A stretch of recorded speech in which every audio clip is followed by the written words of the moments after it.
Right now, as you listen to this, your brain is actively shrinking.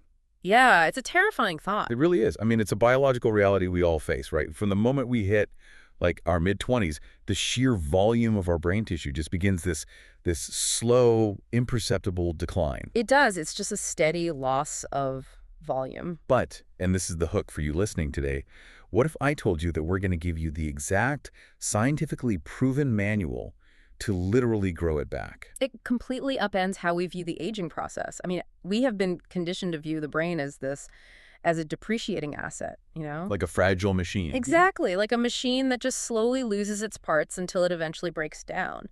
But the reality of our neurobiology is, well, it's vastly more dynamic. And that is exactly our mission for you in this deep dive. Right. We're looking at the extensive research of neuroscientist Dr. Wendy Suzuki, and I gotta say, the data is nothing short of a paradigm shift. It really is. We're not just talking about doing a few crossword puzzles to stay sharp. We're going to explore the literal physical mechanics of generating brand new brain cells. Which is mind-blowing. Right. We'll get into the protective shield of physical movement and the exact daily protocols that determine whether your brain thrives or, well, decays. Okay, let's unpack this. Because this isn't just scientific jargon, this is a practical manual for your daily life. And it is an important distinction to make right at the start. You know, the goal here isn't just lifespan. Right. Adding decades to your life means very little if you lose your cognitive vitality. The objective is health span, maintaining the sharpness, the memory, and the capacity to actually experience those extra years. Totally.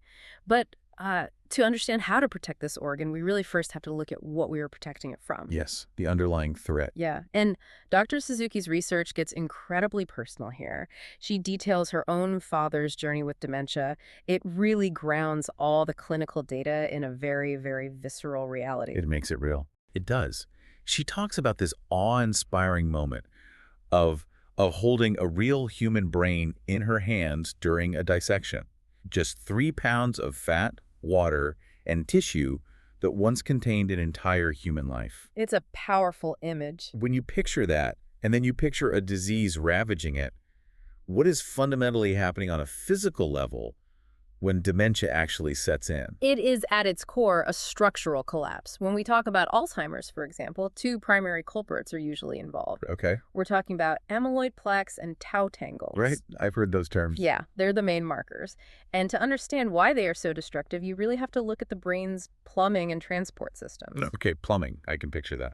So normally a protein called amyloid beta is a byproduct of cellular activity and it just gets cleared away, like taking out the trash. But in Alzheimer's, these proteins, they misfold. They misfold, like they change shape. Exactly. They become sticky and clumped together between the neurons, forming these hard plaques. So they're essentially clogging up the space where neurons communicate. Yeah, precisely. They physically block the synapses. But the internal destruction is actually even worse, and that involves the tau proteins. Okay, what do the tau proteins do? Well, inside every neuron, there is a transport system. Think of it like a network of railroad tracks that carry nutrients and essential supplies down the length of the cell. Like a microscopic supply chain. Yes. And tau proteins act like the wooden ties holding those railroad tracks straight and parallel. Oh, I see. But in Alzheimer's, those tau proteins chemically change, they detach from the tracks, and they just tangle up with each other. Meaning the tracks literally fall apart. The transport system completely disintegrates. The neuron can no longer feed itself. It can no longer send electrical signals, and eventually it just dies. Wow. And as millions of these neurons die, the brain itself physically atrophies. It shrinks. Witnessing that happen to someone you love, I mean, it brings up a really vulnerable question. When a person's memories are degrading because their brain tissue is literally dying, does it change our fundamental understanding of who they are? That's a profound thought. Like, if our memories make up our identity, does the disease erase the person? This raises an important question, and it really goes to the core of how memory actually functions. How so? Well, we tend to think of memory as a single filing cabinet, but it actually operates on multiple distinct systems. Alzheimer's famously targets the hippocampus first. Which does what, exactly? The hippocampus is the primary center for declarative memory. So, the facts, the names of your grandchildren, what you ate for breakfast, the historical events of your life. So the disease wipes the hard drive of recent facts first. Yes, that's what goes first. But we also have implicit or procedural memory. This is the memory of how to ride a bike, how to play the piano, or those deep, ingrained emotional associations we have with certain music or people. Oh, right. Like muscle memory, almost. Exactly. And those memories are stored in different regions, like the basal ganglia and the cerebellum, which are often spared until much later in the disease progression. That explains so much. Yeah. That explains why someone with advanced dementia might not know what year it is, but they can sit down at a piano and perfectly play a sonata from their childhood. Yes. Or why they might still light up emotionally when a specific family member walks in the room, even if they can't recall their name. Wow. The emotional resonance and the procedural knowledge, they remain intact long after the declarative facts are gone. The core of the person, their emotional capacity, often survives far longer than we realize. That's incredibly beautiful, but also heartbreaking. It is, because obviously, as the physical degradation spreads from the hippocampus outward, the loss becomes profound. Which brings us to the core revelation in this source material. And I'm going to be honest, I was highly skeptical when I first read I this. think a lot of people are. Yeah. The research states that physical exercise is literally the best thing you can do for your brain. So what does this all mean? Wait, better than the billion-dollar industry of brain training apps. Far better. We've been sold this idea that Sudoku and memory games are the ultimate defense. Are we really saying a brisk walk is biologically superior to that? It is unequivocally superior. I mean, brain games make you better at brain games. Right. But aerobic exercise fundamentally alters the physical structure of your brain. For decades, the medical consensus was that you were born with a set number of neurons, and once they died, they were gone forever. That's definitely what I was taught in school. Right. But we now know that is entirely false. We are talking about neurogenesis. The literal birth of new brain cells.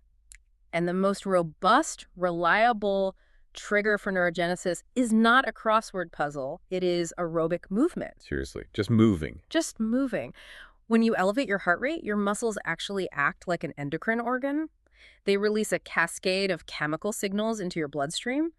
And one of the most critical is a protein called BDNF. BDNF. Okay, I've seen that mentioned everywhere in longevity circles. What exactly is it doing when it reaches the brain? Think of BDNF as a highly specialized growth serum. When it crosses the blood-brain barrier and reaches the hippocampus, it actually alters gene expression. Whoa. It signals the neural stem cells residing there to divide and mature into brand new, fully functional neurons. It also strengthens the synaptic connections between existing neurons, making them fire faster and more efficiently. Okay, so it's not just clearing the software cache, it's actually upgrading the hardware. Is this literally like doing bicep curls for our hippocampus? That is exactly what it is. But how does growing a few extra cells in the hippocampus act as a shield against something as devastating as Alzheimer's? I mean, the plaques are still there, right? Right, the pathology might be there. But neurogenesis builds what neurologists call cognitive reserve. Let's use an infrastructure analogy. Imagine your brain's neural network is a simple two-lane bridge. Okay, 2 lanes, got it. If a roadblock appears, like the early formation of those sticky amyloid plaques we talked about, traffic stops completely, the disease manifests as cognitive decline very quickly because there is no alternate route. The memory is blocked, and you immediately see the symptoms. Right. But if you have spent years engaging in aerobic exercise, constantly bathing your hippocampus in BDNF, you haven't just maintained that two-lane bridge. You have constructed a massive, complex 10-lane superhighway. Oh, wow. Your brain is dense with redundant neural pathways. So when the plaques and tangles inevitably begin to form as you age, they might block a lane or two, but traffic keeps flowing smoothly because the brain just reroutes the signals around the damage. That is incredible. Yeah. So you might still have the physical pathology of Alzheimer's in your brain, but you don't show the clinical symptoms because your brain has so much backup hardware. Precisely. You delay the onset of the symptoms, sometimes by years or even decades. And the most empowering part of Dr. Suzuki's findings is the timeline. The sources are emphatic. It is never too late to start building this reserve. But, and I have to push back a little here, do I need to be training for an Ironman triathlon to get this BDNF release? What is the actual threshold for neurogenesis? Like, does standard everyday movement count? It absolutely counts. You do not need to be an elite athlete. The biological trigger isn't about extreme endurance. It's simply about elevating the heart rate and increasing blood flow. So just getting out of breath a bit. Exactly.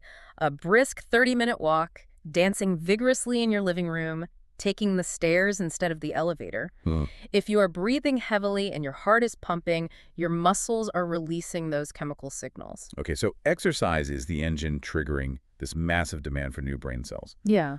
But that raises a very logical question for me. Mm. Where does the brain actually get the physical raw material to build these new neurons? You can't just create tissue out of thin air. You are hitting on the crucial second pillar of brain health right there. The raw materials come directly from your diet. The fuel. Yes, the source material points overwhelmingly to the Mediterranean diet as the gold standard.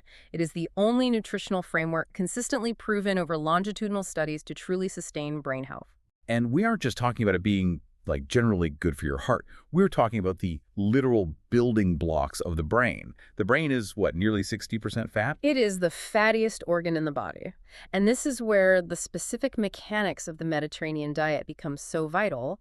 Every single neuron is encased in a lipid bilayer, a cell membrane made of fat. Okay. For an electrical signal to pass efficiently from one neuron to the next, that membrane needs to be fluid and flexible. So if you eat highly processed, saturated, or trans fats, what happens to those membranes? They become rigid, the electrical signals misfire or slow down, but the Mediterranean diet is rich in omega-3 fatty acids, specifically from fish, walnuts, and olive oil. Oh, so those specific fats are what keep the cell membranes fluid. Exactly. So when you go for that brisk walk and trigger the birth of new neurons, your body literally uses the omega-3s from your last meal to construct the outer walls of those new cells. That is a staggering way to think about lunch. You are literally building the physical structure of your memory out of the olive oil and salmon you ate yesterday. It's exactly what's happening. But what about sugar?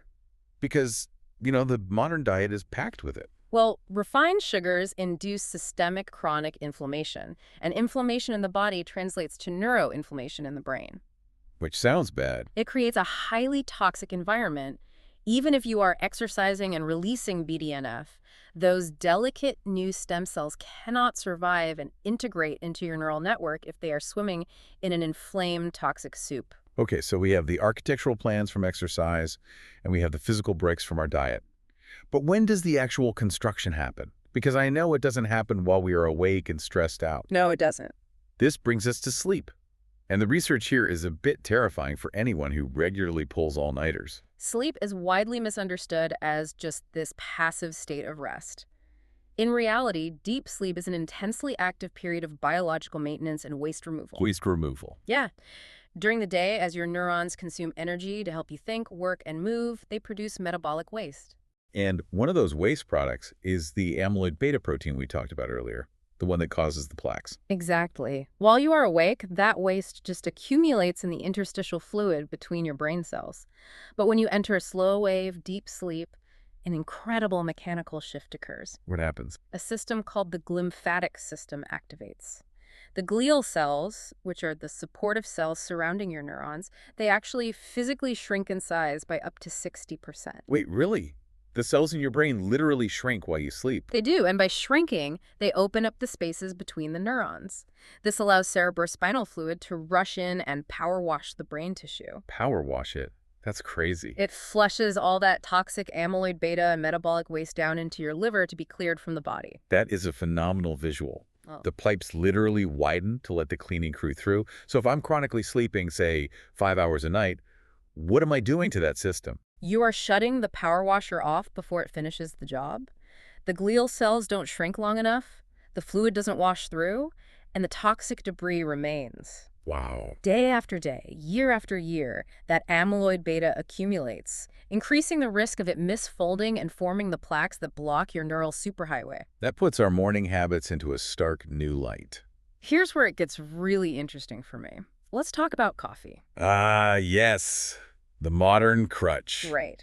A lot of us rely on caffeine to survive a lack of sleep. If I am running on 4 hours of sleep to meet a deadline, and I drink a double espresso, I feel alert. But is the caffeine actually helping my neurons function, or is it just masking the damage being done behind the scenes? What's fascinating here is it is entirely masking the damage. Entirely. Yes. To understand caffeine, you have to understand a chemical called adenosine. From the moment you wake up, adenosine begins building up in your brain. It binds to specific receptors and gradually slows down neural activity, creating sleep pressure. It's what makes you feel tired at night.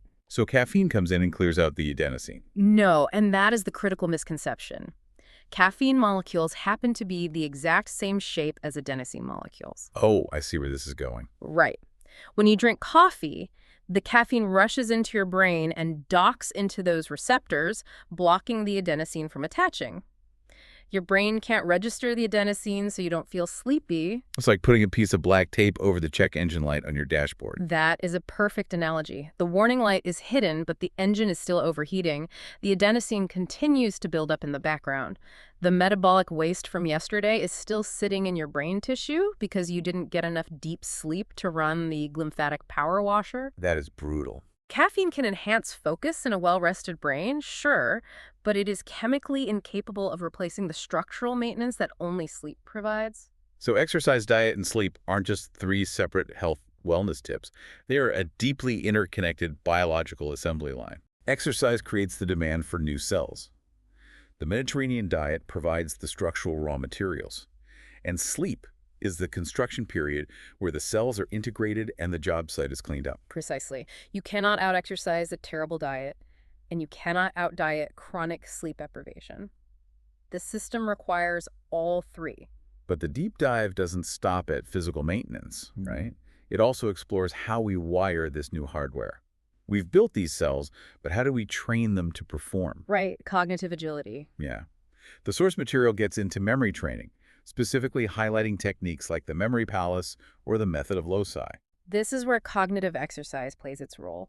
The method of loci is an ancient technique where you visualize a highly familiar physical space, like your childhood home, and you mentally place the pieces of information you want to remember in specific rooms. Right, like if I need to remember a grocery list, I vividly imagine a giant exploding carton of milk on my living room sofa and a massive loaf of bread wedged into the bathroom sink. It sounds absurd, but it actually works. But does actively practicing memory feats like this actually change the brain structurally, the same way aerobic exercise does? It does, but via a different mechanism. Okay. Aerobic exercise generates the raw materials, the new neurons. Intense learning and memory training, like the memory palace, create new synaptic connections between those neurons. Ah, so you're essentially wiring the new hardware together. Yes, your brain is remarkably efficient, you know. It prunes away connections you don't use and thickens the ones you do. By actively forcing your brain to link visual spatial memory with new facts, you are making the neural network denser and far more resilient. But the sources warn that this beautiful, dense network we are building is under constant, aggressive attack. And not just from physical aging, but from our modern environment. The modern digital landscape is a huge threat. The material talks specifically about the threats of social media, digital addiction, and this massive spike in global anxiety. Why is looking at my phone stressful for my brain tissue? If we connect this to the bigger picture, to understand the threat, we have to look at the amygdala, which is the brain's threat detection center. The fear center. Right. Human beings evolved to respond to immediate physical dangers, like a predator in the brush. When the amygdala detects a threat, it triggers the release of stress hormones, primarily cortisol, to prepare your body to fight or flee. But my brain doesn't know the difference between a lion jumping out of the bushes and a highly aggressive work email at 10 p.m. Exactly. The physiological response is identical. The constant barrage of notifications, the comparison culture, the outrage cycles on social media, the endless scroll of negative news, it keeps the amygdala in a state of chronic hyperarousal. Your body is just constantly pumping out cortisol. Yes. And here's the devastating biological reality. High chronic levels of cortisol are directly toxic to the hippocampus. Wait, the hippocampus, the exact same part of the brain we just spent all this time trying to grow with physical exercise. Yes, the memory center. Cortisol actively hinders neurogenesis and, over time, physically shrinks the hippocampus. Oh, wow. It breaks down the dendritic spines, the little branches that neurons use to communicate. So, combating your digital addiction and implementing mindfulness practices isn't just a trendy wellness tip to help you feel calmer. It is a biological imperative. Exactly. You have to turn off the stress response to stop your own hormones from eroding your memory center. That is incredibly sobering. Putting the phone down and doing a breathing exercise is literal armor for your physical brain. It really is. But the source material doesn't just leave us with the problem, thankfully. It offers an antidote to this modern anxiety. Yeah. And it's not a supplement or a tech hack. It's the profound biological benefit of human connection. We are fundamentally social creatures. We evolved in tribes. When we engage in deep, meaningful connections with others, when we feel seen, safe, and valued, our brains release a cascade of positive neurotransmitters. Like oxytocin, The most powerful of them all, yes. the bonding hormone. Yeah. But it's not just a feel-good chemical. Oxytocin acts as a biological buffer against stress. It actively downregulates the amygdala. Oh, so it fights the cortisol. When oxytocin binds to its receptors, it directly inhibits the release of cortisol. It lowers your heart rate, reduces systemic inflammation, and creates the physiological safety required for neurogenesis to thrive. It's amazing how perfectly it all ties together into a single, cohesive system. So, to bring this all home for you listening, dementia and cognitive decline are terrifying physical realities. The structural collapse of the brain is a daunting prospect. But the major, undeniable takeaway from Dr. Suzuki's work is that our brains are unbelievably resilient and adaptable. We are not passengers in our cognitive aging. Exactly. We are the drivers. We hold a tremendous amount of power to reshape our cognitive destiny. We really do. By wielding regular aerobic exercise as a biological trigger to grow brand new memory cells. By fueling the construction of those cells with the healthy fats of a Mediterranean diet. And the sleep. Right. By fiercely protecting our deep sleep so the glymphatic system can literally wash away the toxic debris. And by defending our mental space from the cortisol-drenched anxiety of the modern digital world. This deep dive isn't just abstract science. It is a practical toolkit that you can start using today. Because the science proves it is truly never too late to rebuild your brain. And, as we close, the source material gestures toward a profoundly intriguing frontier. Dr. Suzuki's work leaves us with a fascinating question to consider. What's that? Does the brain change when we're in love? Which is such a beautiful pivot from the hard mechanics of proteins and cell membranes. It is. We have spent this time discussing how rigorous physical movement, strict nutritional diets, and structured sleep architectures can physically armor our neurons against decay. But it invites a final thought to mull over. If the simple mechanical act of elevating our heart rate can literally regrow our memory centers, could the profound, complex neurochemistry of deep, intentional human connection, of truly loving someone and feeling that oxytocin flood our system, be the ultimate yet undiscovered evolutionary mechanism for preserving the human mind? Wow. Think about that for a second. Your brain isn't just a cold, organic machine that you have to furiously maintain to stop it from breaking down. It is a dynamic organ that structurally grows and thrives on movement, on proper nourishment, and perhaps most importantly, on human connection. So the next time you picture your brain or you worry about your memory, don't picture something slowly fading away. Picture something vibrant, adaptable, and waiting for you to help it grow.